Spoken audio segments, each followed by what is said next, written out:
Hello student, MB international school से मैं हूँ रेणु शर्मा। बच्चों, आज हम हिंदी फर्स्ट में पार्ट 5 गुलिवर की यात्रा पढ़ेंगे। बच्चों, ये जोनाथन स्विफ्ट द्वारा लिखी हुई एक रोचक कहानी है जिसमें गुलिवर की यात्रा के बारे में वर्णन किया गया है। पार्ट 5 गुलिवर की यात्रा। देखिए बच्चों, जब हम किसी देश का भ्रमण करते हैं, किसी नए स्थान पर जाते हैं, तो हमारे साथ के भाषा से संबंधित बहुत सी ऐसी कुछ समस्याएं आती है। ठीक है, उसको समझने में हमें काफ़ी समय लगता है, उससे हमें कई समस्याएं भी हमारे सामने आ जाती है।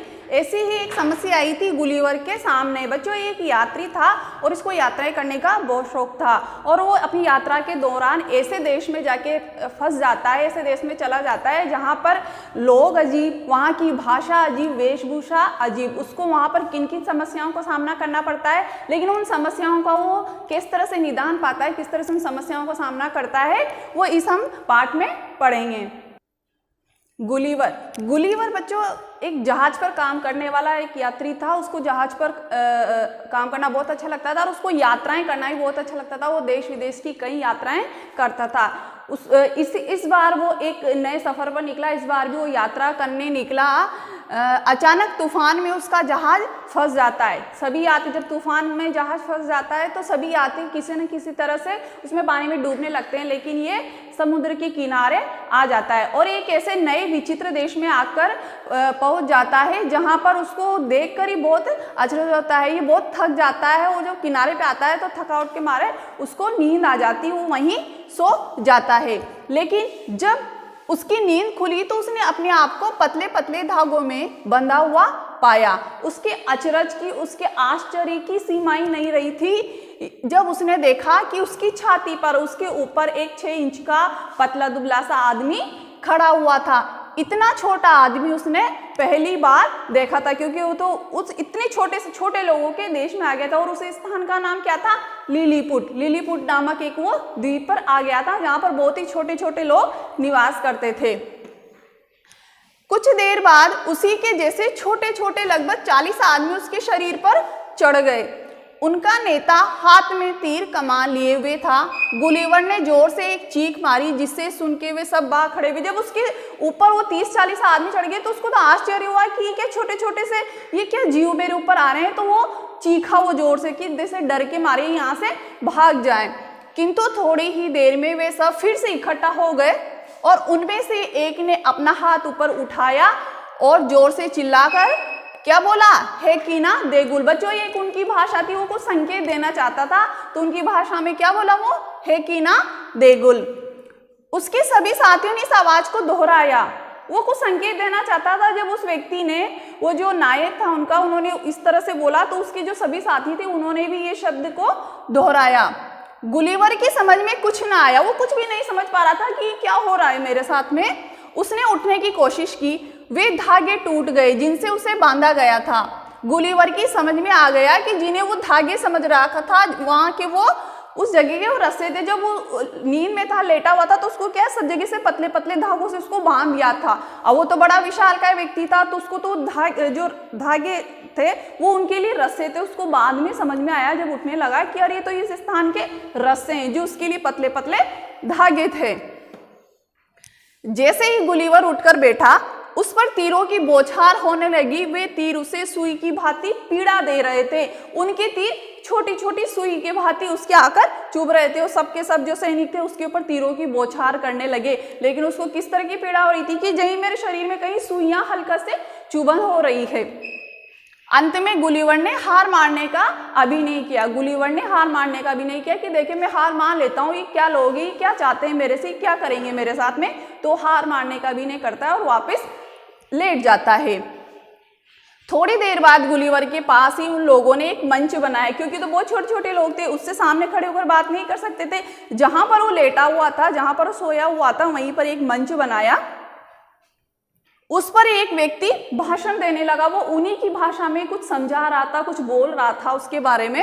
गुलिवर को विश्व की अनेक भाषाएं आती थी, किंतु इन दोनों की भाषा बिल्कुल अलग थी। वो नहीं समझ पा रहा था।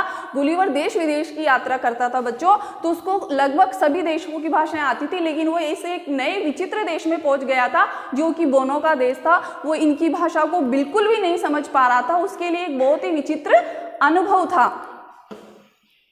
गुलिवर को बड़ी जोर की भूख लगी। अब वो इतनी यात्रा करके आया, थक गया था, तूफान से हार करके आया था, तो उसको क्या बहुत जोर की भूख लगी हुई थी। यह बात बताने के लिए उसने अंग्रेजी में समझानी चाहे। उसने सोचा कि अंग्रेजी भाषा तो इसी की लगभग सभी जगह समझी जाती है, तो वो अंग्रेजी में बोलकर अपनी भाषा को समझाना चाह रहा था, लेकिन वो भाषा वहां पर कोई भी समझने वाला नहीं था, किसी भी व्यक्ति को समझ में नहीं आ रही थी। थक हार कर उसने क्या कहा, जो अपनी जो भाषा थी, अपने जो वो बात कहना चाह रहा था, अपने भावों को उसने संकेतों के माध्यम से समझाना चाहा। जब कोई व्यक्ति हमारी भाषा को नहीं समझता है तो हम समझाते हैं ना उनको संकेतों के माध्यम से कि उसको भूख लगी है या वो कुछ करना चाहता है, तो अपने संकेतों के माध्यम से उनको समझाना चाह रहा था और अंत में उनको समझ में आ गया कि इसको भूख लगी है। उसकी बात समझते ही वे लोग टोकरे भर भर कर खाद्य सामग्री ले आए।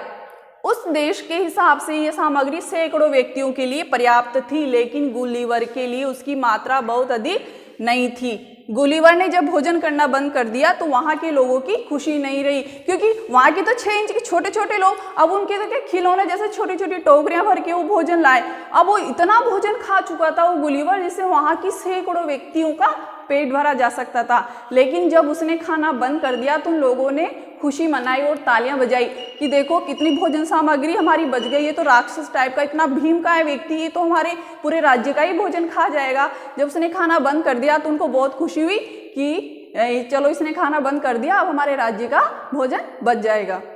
अब जब उसने खाना खा लिया, खाना खाना बंद कर दिया, तो खाना खाते उसको उस खाने का ऐसा नशा है, उसको नींद आने लग गई और वो जोर जोर से खर्राटे भरने लग गया। क्या कारण था खर्राटे भरने का? क्योंकि वहाँ के लोगों ने उसके भोजन में नींद की गोलियां मिला दी थी। वो अपनी सुरक्षा चाहते थे कि कहीं हमें नुकसान न पहुंचाए, तो सबसे पहले तो इसको बेहोश करना जरूरी है, तो उसकी नींद की गोलियां मिलाई थी, जिसके कारण उसको बहुत नींद आने लगी थी। एक और बात बच्चों, जो वहाँ के लोग थे वो बहुत अच्छे गणितज्ञ थे। देखिए यहाँ पर एक शब्द आया है कि वहां के निवासी बड़े अच्छे गणितज्ञ थे। गणितज्ञ था गणित के ज्ञाता, गणित को जानने वाले। वे लोग जहाज बनाने में भी बड़े निपुण थे, उनको बहुत अच्छे से वो जहाज बनाते थे। बड़े बड़े जहाज जो समुद्र में चलते थे, बड़े बड़े जहाज बनाकर विशेष गाड़ियों में लादकर उनको समुद्र तक ले जाते थे। ऐसी एक विशेष गाड़ी में उस गुलिवर को लादा गया। वो बेहोशी की हालत में जब वो सो रहा था, नींद की गोलियां जब उसको खिलाई गई थी तो सो रहा था, तो ऐसे ही हालत में उसको उस गाड़ी में लादा गया जिसमें वो बड़े बड़े जहाजों को लेकर जाते थे समुद्र में। ठीक है, तो ऐसी एक गाड़ी में बेहोश गुलिवर को लादा गया। अब इस कार्य को करने में उन लोगों को 4 घंटे लगे। 500 सैनिक ने गुलिवर की चौकसी की, उनकी उसकी पहरेदारी की, कहीं उठ न जाए, नींद में भी उठ न जाए। उसको जंजीरों से बांधा गया, वहां के जो धागे थे उसके लिए, लेकिन वो मोटे मोटे रस्से थे उनसे उसको बांधा गया। उन्हें भय था कि कहीं ये भीम का आदमी जागने पर भागने की कोशिश ना करे, इसलिए उसके पैरों में जंजीरें बंधवा दी गई। अब गाड़ी को खींचकर राजमहल तक लेके गया। वहां के लोग उसको राजमहल तक लेके गए राजा के पास, कि वहां भी तो पता चले राजा को कि कैसे देखो हमारे देश में कैसा भीम का एक ऐसा विचित्र विशाल व्यक्ति आ गया है। लेकिन जब वो वहां पहुंचा तो राजा ने स्वयं उसकी अगवानी की। उन्होंने इशारों से गुलिवर से बात की, इशारों में संकेतों के माध्यम से गुलिवर से बात की। इसके बाद राजा ने गुलिवर को वहां की भाषा सिखाने के लिए एक गुरु को नियुक्त कर दिया। तो गुरु को नियुक्त करने के बाद उसको वहां की जो बातचीत की भाषा थी, वो मतलब काम चलाओ भाषा उसको आ गई थी कि वो अपनी बात कह सकता था, अपनी बात उन लोगों तक रख सकता था। कुछ दिनों के बाद गुलिवर को वहां की भाषा का काम चलाओ ज्ञान हो गया। अब उसके लिए राजा तथा अन्य व्यक्तियों से बात करना आसान हो गया था। राजा ने उसके पैरों की जंजीरें खुलवा दी, क्योंकि उनको लग गया था कि हमारा दुश्मन नहीं है, तो हमारा दोस्त है, हमारा शुभ चिंतक, इससे हमें डरने की कोई भी आवश्यकता नहीं है। अब एक दिन जब राजा ने गुलिवर से कहा कि हमारे पड़ोसी देश के ब्लेफुस्कु के सम्राट ने बहुत शक्तिशाली जहाजी बेड़ा तैयार कर लिया है, वो जल्दी हमारे देश लिलीपुट पर आक्रमण करना चाहता है। जब उन्होंने समझ लिया कि तो हमारा मित्र है, तो उसके सामने उन्होंने बात की जो हमारा पड़ोसी देश है, जो हमारा दुश्मन है, वो हमारे ऊपर कभी भी आक्रमण कर सकता है। तो गुलिवर ने कहा आप चिंता न कीजिए, मेरे रहते कोई आपका बाल भी बांका नहीं कर सकता है, क्योंकि वो उनके साथ रहा था, उसको कुछ भी हानि नहीं पहुंचाई, जिसको भोजन खिलाया था जब वो मुसीबत में था, तो उनके साथ वो उसका उस चीज का वो उसका बदला देना चाहता था कि मैं तुम्हारा मित्र हूं। इसके बाद वह तट के पास की पहाड़ी पर चला गया उनकी मदद करने के लिए। अपने टेलीस्कोप से उसने देखा कि शत्रु देश ने 50 से भी ज्यादा जहाज खड़े कर रखे हैं। गुलिवर ने 60 रस्से तैयार किए और इतने ही कांटे लगे मोटे तार भी बनाए। 60 रस्से तैयार किए और तार लगे मोटे कांटे भी उसने तार के बनाए। इस सामग्री को लेकर वो ब्लेफस्कू की खाड़ी की ओर चल दिया। खाड़ी में घुसकर उसने वहां के खड़े शत्रुओं के सभी जहाजों को कांटों में फंसा लिया। इसके बाद सबको रस्सों में बांध दिया। फिर रस्सों को खींचता हुआ वो लिलीपुट की ओर चल दिया, क्योंकि तो बहुत विशालकाय आदमी था और वहां के जो पड़ोसी देश के जो लोग थे वो भी उन्हीं के बराबर छोटे छोटे थे, बिल्कुल बोने। तो उसके लिए काम तो बहुत आसान था। जैसे कोई वो खिलौनों से खेल रहा हो, खिलौनों को एक साथ उठाकर लेके आते हैं ना छोटे छोटे खिलौनों को, उसके लिए वो काम इतना ही आसान था। तो वो जहाजों को भी ऐसे ही खींच करके वो लिलीपुट जहाँ पर रहता था, जहाँ से वो गया था उनकी रक्षा करने के लिए, तो उस लिलीपुट देश की तरफ, शहर की तरफ वापस उन रस्सों से जहाजों को खींचता हुआ ले आया। ब्लेफस्कू के सैनिक उसकी भीमकाय शरीर को देखकर दंग रह गए, डर गए कि क्या विचित्र, इतना विशाल व्यक्ति आ गए हमारे देश में, ऐसा तो हमने कभी देखा ही नहीं था। तो डर गए इतने बड़े व्यक्ति को देख करके। उन्होंने उसे रोकने का प्रयास किया लेकिन वे सफल ना हुए, क्योंकि उसके लिए तो बहुत आसान काम था गुलिवर के लिए, वो उनको हराना था। लिलीपुट के राजा अपने नए मित्र से बहुत खुश हुए। जब वो जहाजों को ले आया और उन्होंने पड़ोसी देश से उनकी रक्षा की, तब कुछ समय बीत गया उनके साथ रहते हुए। कुछ दिनों के बाद गुलिवर ने स्वदेश अपने देश में अपने जगह अपने घर जाने की राजा से अनुमति मांगी। राजा ने सहर्ष अनुमति दे दी, खुशी खुशी अनुमति दे दी। उसके लिए एक विशाल जहाज बनाया गया, क्योंकि पाठ में पहले भी मैंने तुम्हें बताया था कि वो जहाज बनाने में वहाँ के लोग बहुत निपुण थे, बड़े बड़े वो जहाज बनाते थे। तो उस गुलिवर के लिए उन्होंने जब वो अपने देश जा रहा था तो उसके लिए एक विशेष और एक बड़ा जहाज तैयार किया। ढेर सारी खाद्य सामग्री, जरूरत का अन्य सामान भरकर राजा ने उसे विदा किया। गुलिवर अपने देश लौटकर बहुत ही खुश हुआ था। तो देखिए बच्चों, कितनी विचित्र और कितनी अच्छी उसकी वो यात्रा रही थी और वो यादगार बन गई थी। Thank you.